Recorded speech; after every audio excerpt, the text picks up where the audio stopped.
Playgrounds are supposed to be safe, places filled with laughter, swings, and childhood memories. But sometimes, behind the bright colors and soft sand, there are things lurking that have nothing to do with childhood innocence. Welcome back to Dark Vision. Tonight, we're diving into 4 disturbing true playground horror stories. Stories from people who went to play and barely made it home. Make sure your lights are off, your headphones are on, and let's begin. Story 1. The Girl Under the Slide. I used to believe playgrounds were harmless. Just simple places where kids ran around, scraping their knees and wasting their energy. But what happened in the summer of 2014 changed that forever. I was 13 at the time, living in a quiet suburban neighborhood. During school holidays, me and my younger brother Jonah would go to the small park behind our apartment building. It wasn't anything special. A couple of swings, a faded blue slide, a rusty merry-go-round that squeaked every time someone touched it. But it was familiar, and it felt safe. At least it used to. That particular evening, our mom told us she'd be working a night shift and wouldn't be home until late. Jonah asked if we could go to the park for a bit before the sun went down, and I agreed. When we got there, the playground was completely empty. Not unusual. It was a weekday, and most families were indoors, but the air felt strange. Not cold, just heavy, as if the entire place was holding its breath. Jonah ran straight to the slide, yelling, "Last one, there is a loser." I followed slowly, walking past the swings. That's when I noticed something odd. One of the swings was still moving, not slightly nudging from the wind, but swinging back and forth, like someone had just jumped off. I brushed it off. The wind must have picked up. Jonah climbed to the top of the slide and yelled, "Catch me at the bottom." He slid down, laughing. But when he reached the bottom, he froze. I saw his smile drop instantly. "What?" I asked. He didn't answer at first. Then he whispered so quietly I almost didn't hear it. "There's someone under the slide." A chill ran straight through me. The bottom of the slide had a dark, half-covered space beneath it. A perfect hiding spot for a kid. Or something else. I knelt down, squinting into the darkness. At first, I saw nothing. Just shadows. Then, 2 eyes opened. Wide, unblinking. Staring straight at me, I scrambled back so fast I fell on the sand. Jonah began crying. I grabbed his arm and pulled him close. "Hello?" I shouted without meaning to. The eyes didn't move. They didn't blink. They just stared. And then, I heard it. A voice. A soft, scratchy whisper that didn't match the size of the eyes staring at us. "Do you want to play too?" The whisper didn't sound playful. It didn't sound like a child asking for a friend. It sounded hungry, like someone who hadn't spoken in years and finally found something worth calling out to. Jonah clutched my arm so tight his nails dug into my skin. I swallowed hard and said, We have to go." But before we could move, the eyes under the slide shifted, not forward, but sideways, sliding across the dirt like the head wasn't attached to a body that needed to crawl. A pale hand appeared next. Small, child-sized, but the fingers, they were too long. Almost twice the length of mine. The hand dragged itself forward, nails scraping the sand like claws. Jonah started screaming. I pulled him behind me, slowly backing away, but the whisper came again. "Don't run. We were having fun." The thing under the slide crawled out just enough for us to see her face, or what was left of it. She looked like a little girl, maybe 8 years old, but her skin was pale like wet paper. Her hair hung in dirty strings across her face. And her mouth, it was carved into a wide, permanent smile, too wide to be natural. Her cheeks were torn from the corners of her lips, stretching the smile almost to her ears. It didn't look like a deformity. It looked like someone had cut her face open. I grabbed Jonah's hand and whispered, "Run. Now." We sprinted across the sand, but the sound behind us made my blood turn to ice. The rapid scrabbling of hands and feet chasing us. Fast. Too fast for any normal child. I looked back once. A huge mistake. She was crawling after us like a spider, limbs bending in ways they shouldn't. Her long fingers dug into the ground, carrying her body forward with terrifying speed. Her wide smile never changed.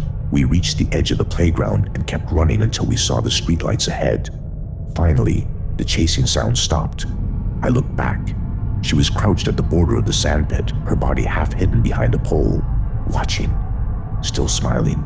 She didn't cross into the light. Jonah was shaking, crying so hard he could barely breathe. When we got home, we locked every door and didn't sleep the entire night. The next morning, I told my mom we never wanted to go to that park again. She asked why. When I described the girl, her face went pale, almost as pale as the thing we saw.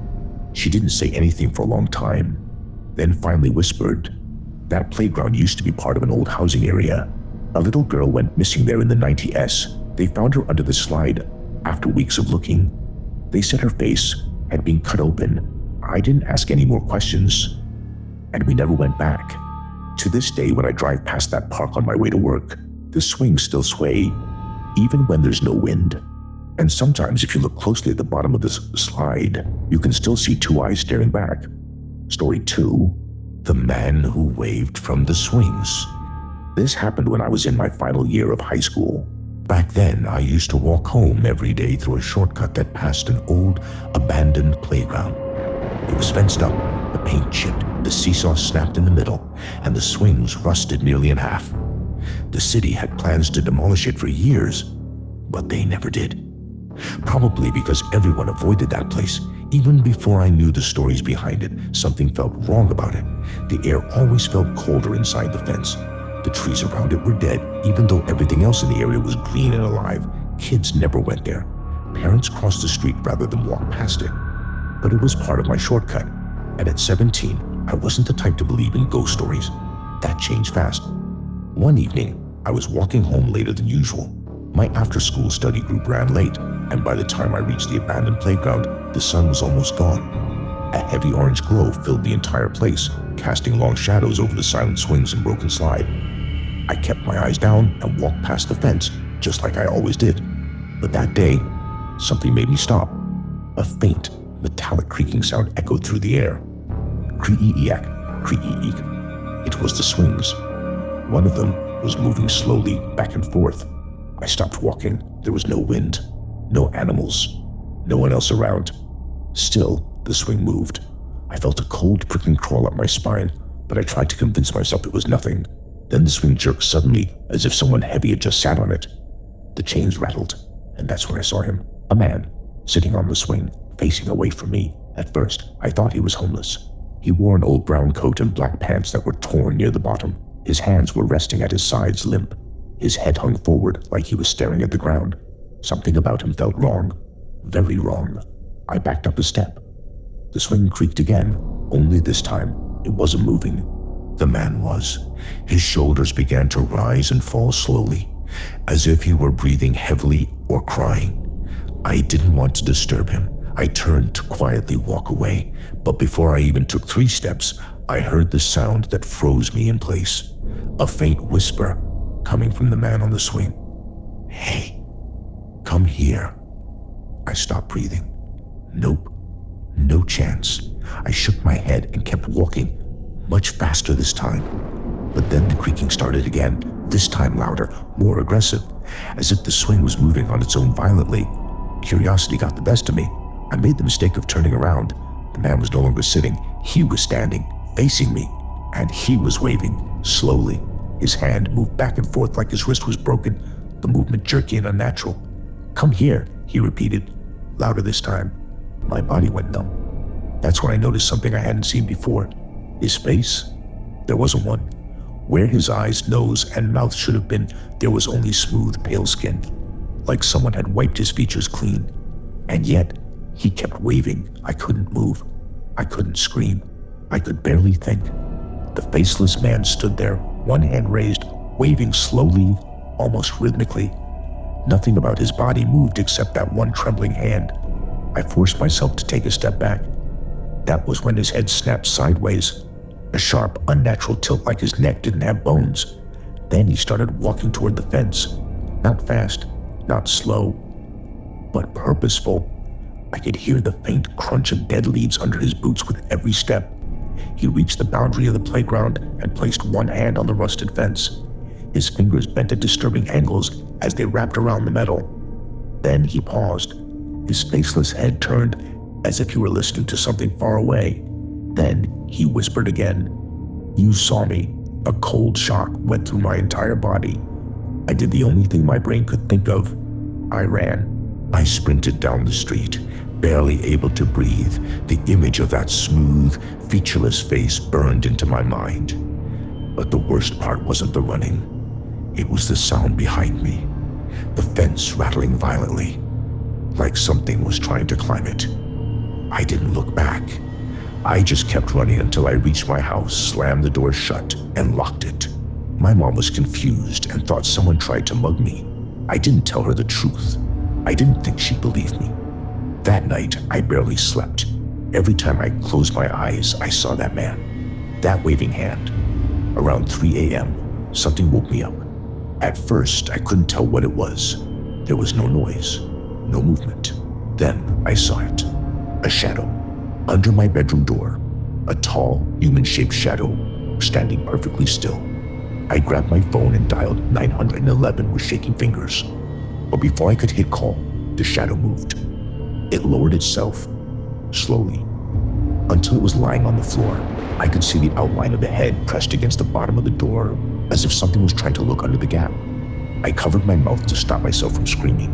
The shadow stayed there for several seconds, not moving, just watching. Then, softly, right outside my door, I heard the same whisper from earlier. "You saw me." Tears ran down my face. Slow footsteps moved away from my room, then down the hall, then toward the front door, and then silence. I didn't sleep for the rest of the night. The next morning, there were muddy footprints on our front porch. The police came, checked around, and said it must have been a trespasser. But they couldn't explain why the footprints stopped abruptly at the edge of the yard, as if the person simply vanished. I never used that shortcut again. To this day, I still avoid that street entirely.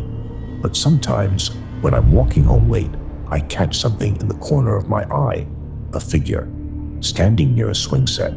And sometimes, I swear I see a hand slowly waving. Story 3. The playground that only appeared at night. I grew up in a small town where nothing interesting ever happened, but there was one rumor that every kid in my neighborhood knew. At exactly 2:13 a.m., a playground appears in the empty field behind the old post office. Not a real, solid playground, a ghost playground. A place that only existed for a few minutes before vanishing again. Most people believed it was just a story kids told to scare each other. But when I was 16, I learned the truth in the worst possible way. It started when I got into astronomy. I'd sneak out at night with my telescope and sit in the empty field behind the post office. It was the perfect dark spot to look at the stars. One night, I stayed out later than usual. I was packing up my telescope when I noticed something strange. The field wasn't empty anymore. Right in the center, where nothing had existed half an hour earlier, stood a full playground. A swing set, a merry-go-round, a yellow slide, a sandbox. Even one of those little spring animals kids bounce on, all of it looked old and slightly rusted. But it was there, exactly where nothing was before. I froze. That rumor was real. At first, I thought maybe the town finally built something overnight, but that didn't make sense. There were no construction tracks, no tools, no lights, no workers. And the weirdest part, it was silent. Not even the sound of insects. Just stillness, like the whole world was holding its breath again. Against every instinct I had, I took a step closer, then another. The playground didn't look dangerous, just abandoned, but the closer I got, the more wrong it felt. The air around it was colder. My breath came out in invisible clouds even though it was warm outside. I stopped a few meters away. That was when I heard it, a faint metallic squeak. One of the swings was moving, just a little, just enough to creak. I whispered to myself, this is a bad idea. But my curiosity pushed me forward. I stepped inside the playground. Nothing happened at first. Then, without warning, every metal structure groaned, as if the entire playground inhaled. The swing suddenly jerked, violently, back and forth, as if someone invisible had jumped onto it. I stumbled back, heart racing. Then I heard children laughing. Not a normal, happy laugh, a layered, echoing laugh that sounded like it was coming from every direction at once. I spun around. No kids. But the sandbox had footprints. Small footprints. Fresh ones. The kind you'd see if a toddler just ran across it seconds ago. My legs started shaking. I turned to leave. And that's when the voice spoke right beside my ear. "Do you want to play with us?" I jumped and spun around, but no one was there. The laughter grew louder, high-pitched, distorted, wrong. Then the merry-go-round began to spin on its own. Slow at first, then faster and faster, until the entire thing was a blur. The slide rattled. The chains of the swings vibrated violently. Everything was moving except me. Something was about to happen. I could feel it. The entire playground was shaking now.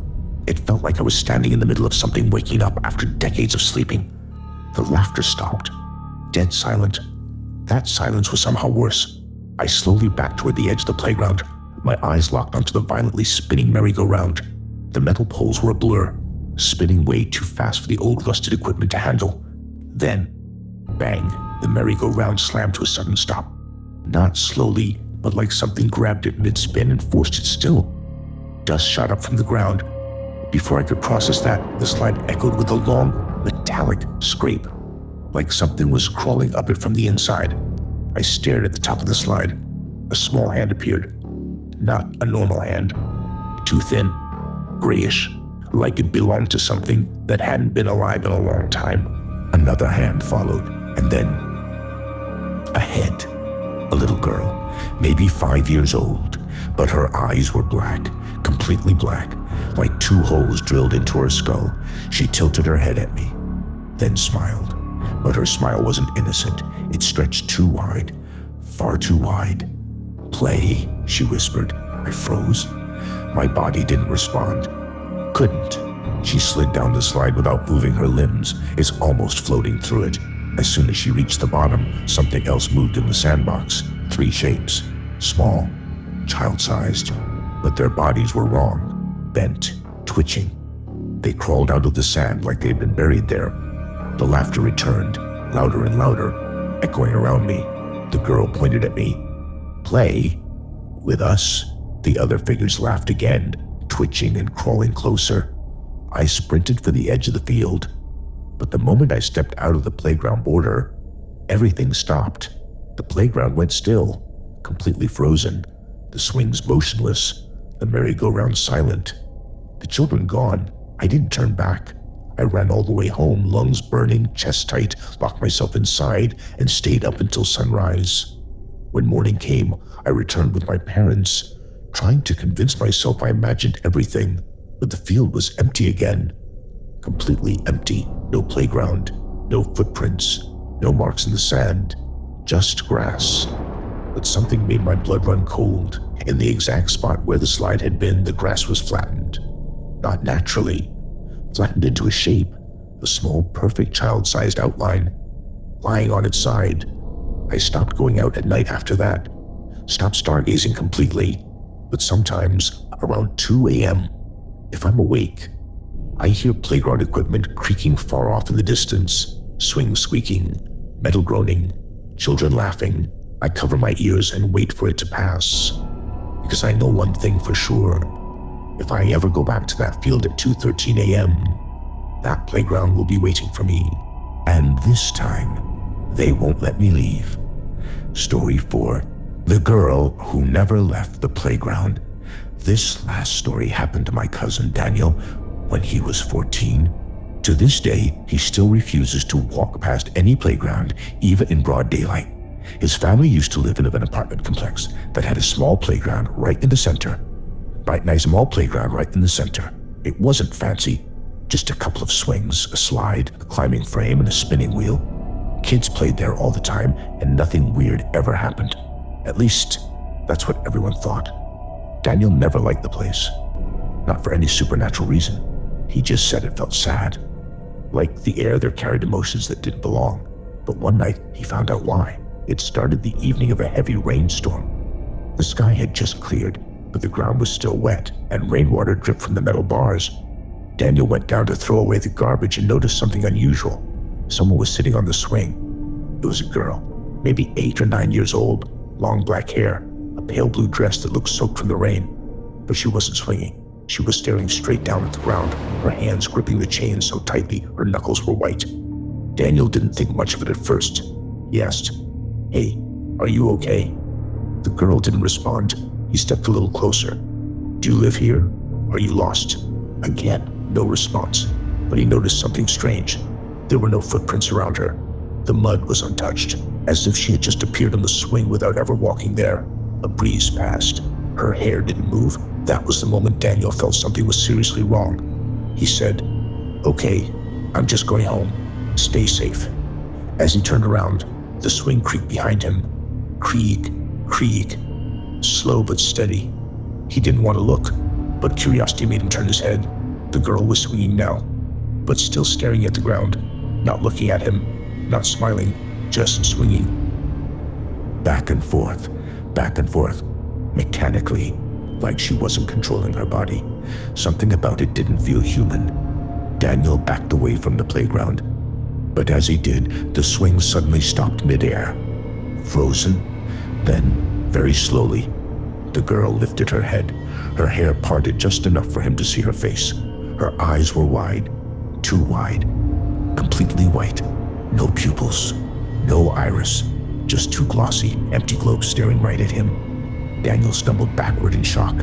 The girl tilted her head slightly as if studying him. Then she whispered something so softly it barely reached his ears. "You can see me, can't you?" Daniel didn't answer. He was frozen in place. The girl stood up from the swing, but when she stepped forward, there were no footprints in the mud. Nothing. She walked toward him anyway, step by step, her movements slow, jerky, like each limb was being moved by invisible strings. Daniel turned and ran up the apartment stairs so fast he almost tripped. He slammed the door shut behind him and locked every bolt. He could hear his heartbeat in his ears. His hands were shaking. He tried to calm down, telling himself maybe he imagined her eyes. Maybe the light was playing tricks. But then, someone knocked on the apartment door. 3 slow knocks. Knock, knock, knock. His blood turned to ice. His parents weren't home yet. None of the neighbors ever visited. Daniel stayed silent. Then the knocking turned into scratching. Soft at first, then longer, faster, like tiny fingers dragging along the wood. And then he heard her voice, right behind the door. "You saw me, so now I can come in." Daniel backed away slowly, but the doorknob twitched. It turned slightly. Then again, something was trying to open it. He dialed his mother with trembling hands. She didn't pick up. The door rattled, then stopped. Silence. For a moment, everything seemed normal, until Daniel heard something that almost made him scream.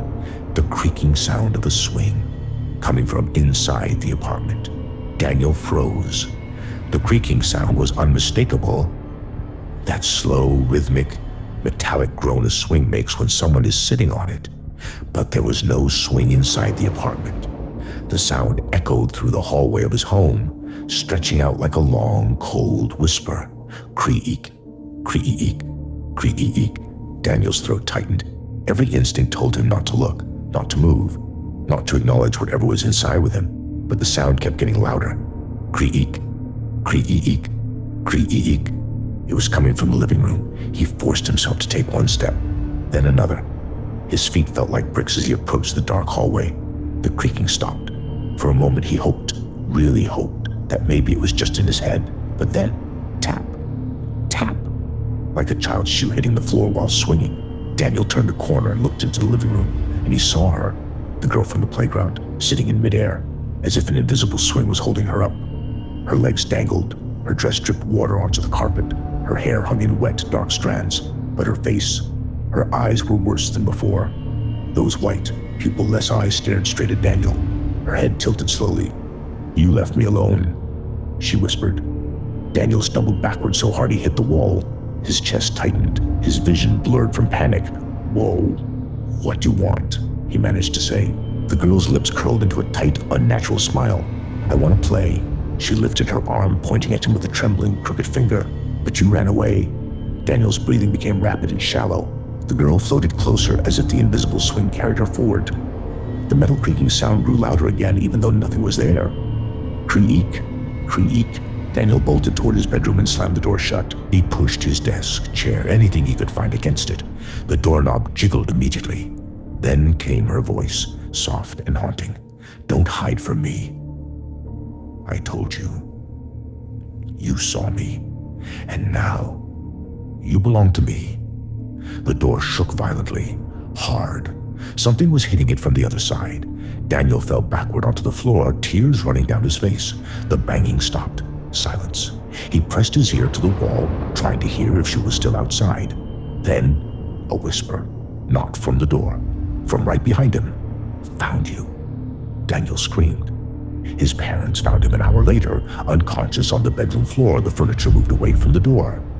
There were small wet footprints across the carpet, tiny, child-sized, leading from the living room to the bedroom to where Daniel had collapsed. A paramedic said his heart rate was so high he was lucky it didn't stop. When he woke up in the hospital, the doctor asked what happened.